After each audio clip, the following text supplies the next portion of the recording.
hurry. Not right now.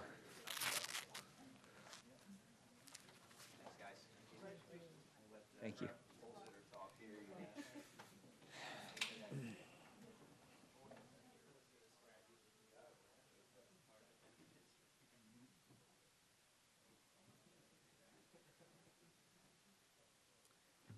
We are now joined by our pole sitter for tomorrow night's race. We're here with Michael McDowell. We'll go ahead and open it up for questions. If you have one, please raise your hand and we will get a mic over to you. We'll start here with John and then go to Anthony.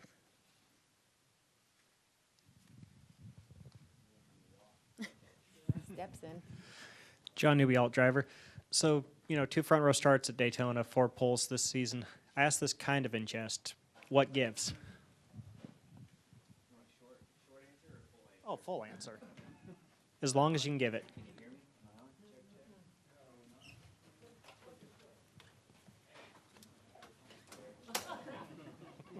Jamie, Steph, how are you doing? Good, good.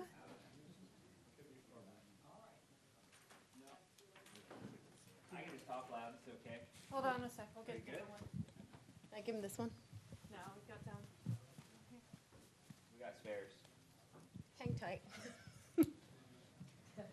Testing. Oh yeah. How about now? It's a funny story actually. So qualifying has never been a strength for us at super speedways, but we've always raced really well, and so we've just always thought, it takes so much time and energy to get all these little small details just perfect to go out there and beat fenders side by side, 3 wide, and just. Is it worth all the effort?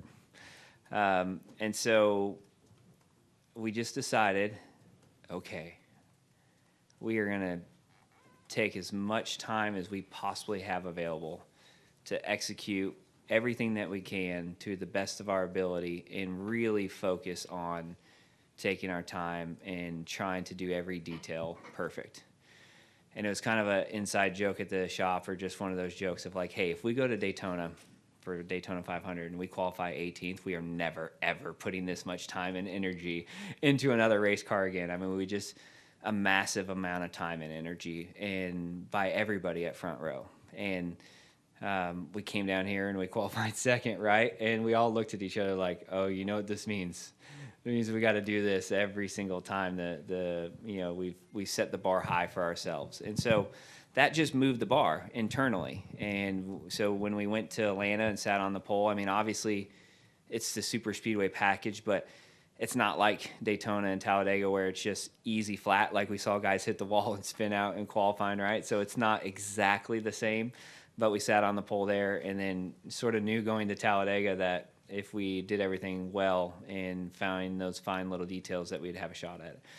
So I think that's the long story of it, right? Kind of shortened up, is that we just proved to ourselves that with a lot of extra, and when I mean a lot of extra time, that it matters.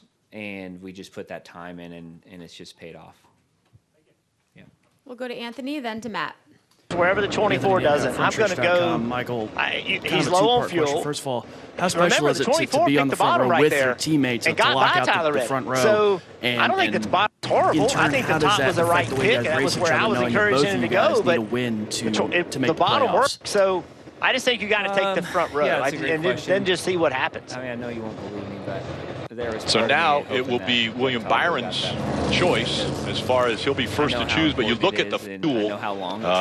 We're just kind of assuming it's not. We know it's 9 laps difference. Well, so let's just remind everyone as they come to the choose. We saw this in Indianapolis. William Byron does have to pit coming back to the green. The line just moves up, and Reddick would become the control car. Currently, Byron front. Now it's going to be hard to pit from the top.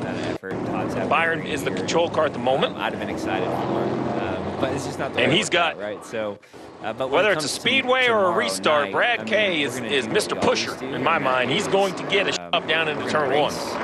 But Steve, do you worry about the pickups again? You had mentioned it before. They're on the left and right side. So this car is not as bad. The bottom of the Cup Series actually has a little bit of a V to it, so it's not just big flat plane like the Xfinity cars were here on Saturday a couple days ago. This one does a much better job of filling up, so it's less of a concern. It's still a concern, but not as bad as the old style. We haven't got to the How about Brad last lap Keselowski? and nose to tail and had a shot at trying to win the race together. But, from my standpoint is the best thing that we can do for our team and for ourselves is to work together because we have fast cars. And if we can work together, and we've seen guys do it well, like the 6 and the 17 here last year, right? And they did a great job. And I think if it wasn't Chris Buescher leading that race in front of Brad would have drove that race much different that last lap. He did give himself a chance to win, but didn't ever put Chris in a situation where he wasn't going to, if that makes sense, right? And I think that's what it comes down to is I don't want to take away a win from Todd. I want to win myself tomorrow night, but if we're in that situation, you have to play it out to where is my move going to hurt both of us or is it going to help one of us or both of us, right? So you don't know until you're in that situation, and we haven't been there yet to know on that last lap coming off of turn 4 what we would do. But it really is situational, just like anything else, So hopefully we're in that spot. Hopefully we can get to the last few laps of these races and put ourselves in position because, as you guys know, so much can happen, right? And this race in particular, there's a lot that can happen. So hopefully we get to that point to kind of feel and see what we would do. We'll go to Matt and then down here to Lee. Matt Weaver, Sportsnot. On one hand, you're the Daytona 500 champion. You've had success here. On the other hand, there's like a 75% chance you're going to end up in a thing. Did you come into the tunnel feeling like excited, dread, anxiety, all of it? Oh, no, I come here excited. That's really what helped me change my perspective and I think become a better super speedway racer is that, coming from a road course background and road racing and, it's just super speedway racing is its own thing. It's different than anything else that we do or anything else that you've ever done, in your career getting to this point. And I remember the first super speedway race I did, we were 4 wide on the back straight at Talladega, and I was running probably 25th, and I was like, this is the dumbest thing ever. I mean, what are we doing? You can't go anywhere. You're locked in the middle. I mean, one guy makes one wrong move, and we're all piled up in a ball. This is not racing. I mean, that's kind of my first year. And so once I've learned to embrace it and enjoy it and become a student of it, it's really helped me. And so now I come here optimistic. And when I drive through the tunnel, I think we have a better shot than most to win this race. And I know everybody has a shot. But at the same time, if you just look, forget about the win here, just top 10s. I don't even know what the number is, but it's double digits top 10s here. And that doesn't just happen by happenstance. And so I feel like for whatever reason, this place has been good to me in that sense of feeling the pack, feeling when things are going to happen, putting yourself in a good position. And, Dale Jr. always talks about, hey, you're not going to win every single one of these, but you need to be in that picture. That picture they snap over the start-finish line as everybody's coming across the line 3 wide and half sideways.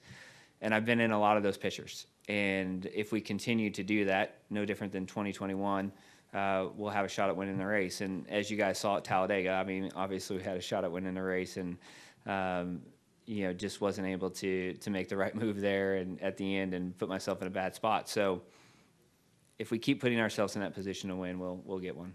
So to that point, given the potential transformative nature of winning here for what that would mean to your season, do you carry that weight of expectation and pressure at all? For sure. Yeah, I think, every week you feel the pressure, but there's some weeks more than others. And, road courses, super speedways, we feel that more, that if we don't win or don't put ourselves in position to win, that it's a missed opportunity. But at the same time, I've been doing it long enough to know that you can't control everything and you can't prepare for every scenario. And sometimes you get it wrong. Right. And I think Talladega, I did everything right until I didn't. And the move that I did wrong was a big wrong. Right. And so you learn from those things and you adjust and you make a game plan for the next situation. But the next situation is completely different. And so it's a constant learning and growing process, especially here at super speedways. Yeah. We're going to go to Lee, then Claire, and then Zach. Lee Spencer, Sirius XM NASCAR Radio on CatchFence.com. Forgive me if I know I asked you this outside, but I said 17 years. I mean, to take 17 years to get that first pole, and now you have 4 of them. And you said, it's not always the car or it's not always the driver, but I'm just kind of baffled when you have a streak that's long, that goes that long. Yeah. I mean, what has been the difference this year? Yeah, it's so many things, but for super speedways in particular, it's just speed. I mean, the driver, yes, I have. If I was going to give it a percentage, which I wish Brad was still in here because he's always fun to have these conversations because he's a dork. I would say the driver is, don't put I heard you type over there. Don't type that in there. 10%. Qualifying's 10%, right? Driver, 90% car. You got to hit your marks. You got to hit your shifts just right, which has come down to 10 RPMs, right? Like you get a report, and if you're 10 or 15 RPMs off, they're like, hey, you missed it. But it's all about speed, and we've had a lot of speed in our cars. Now, Gateway is different for sure. That's not a super speedway, and we got the pole there. And I don't know what the stats are, but, this year I think 10, 12 times we've made it to the second round in qualifying, not just at super speedways, but everywhere. So more than anything, our cars just have speed, and having speed is important. And then the level of execution that it takes now, too, with only 20 minutes of practice. I think that the time that I put in during the week studying and preparing has allowed us to unload really quick and put in a solid lap for qualifying. So that's been fun. Different than in years past, those other 16 years where you had 3 hours of practice and, completely different car, gear, sometimes engines. I was even been long enough to change engines between qualifying. So, everything's changed so much that it comes down to execution, and I think we've done a good job with that. Has the Penske Alliance helped at all? Yeah, that's a loaded, difficult question. No, I know it's not. Yes, I think that any time that you're able to share resources, especially with an organization like Team Penske, is huge. I don't know if it's led to our qualifying success, but I do feel like our relationship with Ford Performance and having more tools and having more, just resources in general has definitely helped the speed at front row, and that obviously plays into it. It's been tricky here the last couple months, but we're still managing to make speed and make it happen. Yeah. Over here to Claire, and then over to Zach. Claire Belang, it's wild because while you've been talking about the last 20 minutes, it seems like they're showing flips and crashes at Daytona. Some drivers can't concentrate when they're on the podium. They got to watch it, but it's hard to think of you watching that, especially after, what we've seen lately and the changes to the car and whatnot. What are you able to look at it and not just think, like you said earlier, what the heck are we doing? Yeah, I mean, as crazy as it sounds, you don't really think about it. Obviously you want to keep the cars on the ground, right? I know that's a big goal, but it's not the worst thing in the planet when they roll. Mm-hmm. I hate to say it like that. I don't want that to be taken out of context because we want to keep the cars on the ground, but sometimes it dissipates energy and speed as it's rolling rather than hitting something hard. I'm not technical enough to go into what's better, but, like Corey's last week was not super scary for me because of the way that it went up and came down, and it's kind of a soft roll. I know it probably didn't feel soft for him, but it didn't fly. It just went up and over, right? And so I think the car did a pretty good job with all the things that are there to keep it from flying. Mm-hmm. But at Daytona here, they've obviously paved the back straightaway, which is different from, what Ryan Priest had last year when he came across the 24-hour bus stop and then across the grass, and it kind of dug in. And if you see, too, like even at Michigan, everything was soft until they hit the grass and it dug in, right? But at the same time, when you're on the asphalt, he would have skid for a long, long time. So there's a balance there, too. So it doesn't really worry me. It doesn't scare me. I feel like these cars are really safe. And I think drivers just have this ability to block that all out. You're usually not worried about it until you're in it. and usually even that's delayed. Like I've been in some bad ones where you're like, oh yeah, this is gonna hurt, and all of a sudden you realize that this is gonna hurt, but you don't think about it until you're in it. The right side air deflector added. Will you feel that at all, or will you have to look at data next week or something to figure out? Yeah, I mean, with how late that change came, I think there was very little information to the teams as far as what this is going to do balance-wise and all that. We got a tiny little bit of information. But even that in a wind tunnel by itself isn't a real indicator of what it'll be like in the pack. I don't think anybody knows. I mean, I think everybody's taking their best guesses, but I don't think it's going to be terribly different. But there might be some positives from it, too. So we'll see how the cars suck up, and every situation is different. And that's what's hard about super speedway racing as rule packages change. Sometimes you're 3 wide in the middle and the car responds like this. And then sometimes you're 3 wide in the middle, but a car 2 car lengths off of you, and all of a sudden you get something completely new and you're like, whoa, where'd that come from?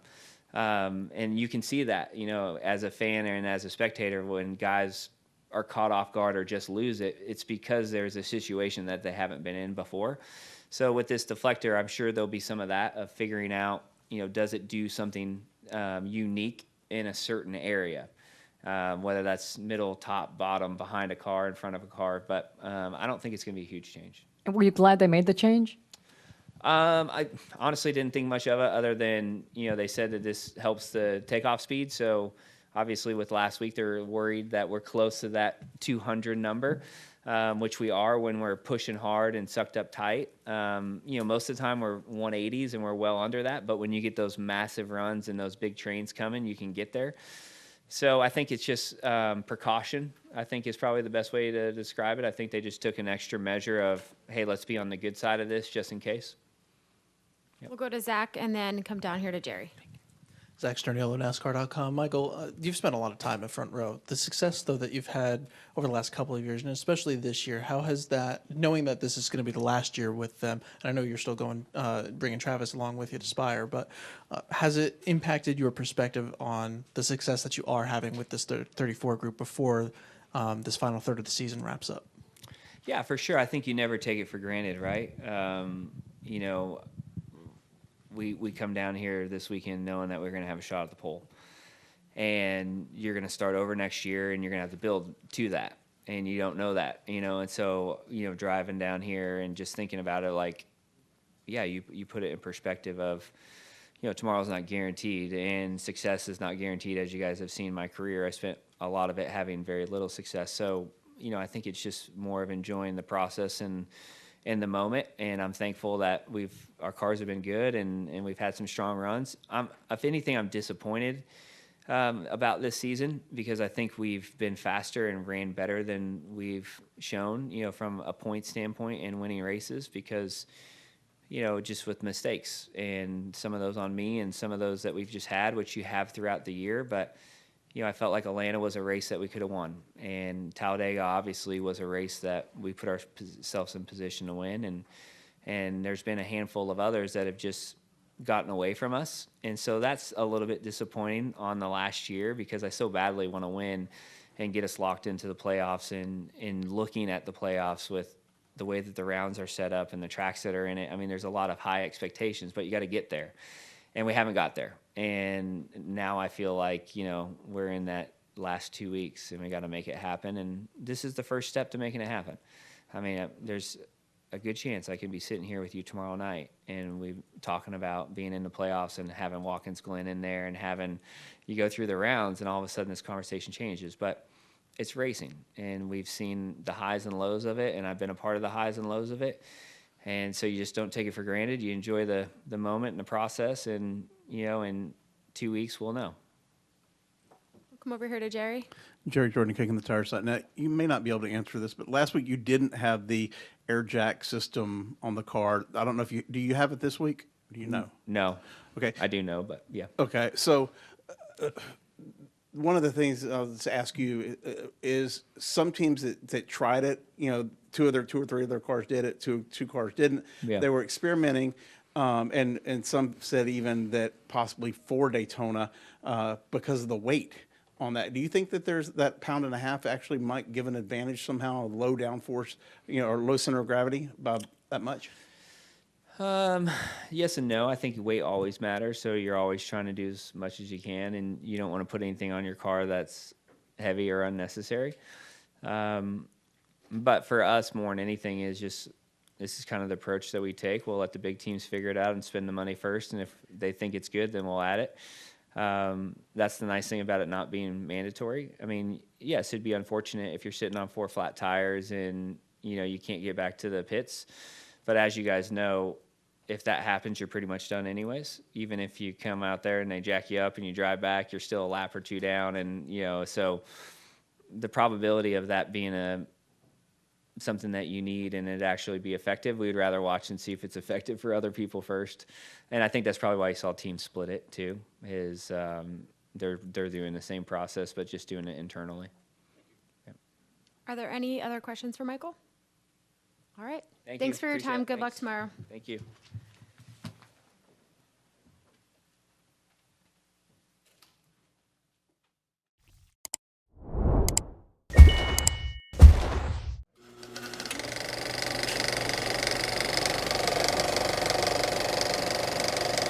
All right, there's the checkered flag. Great job, driver.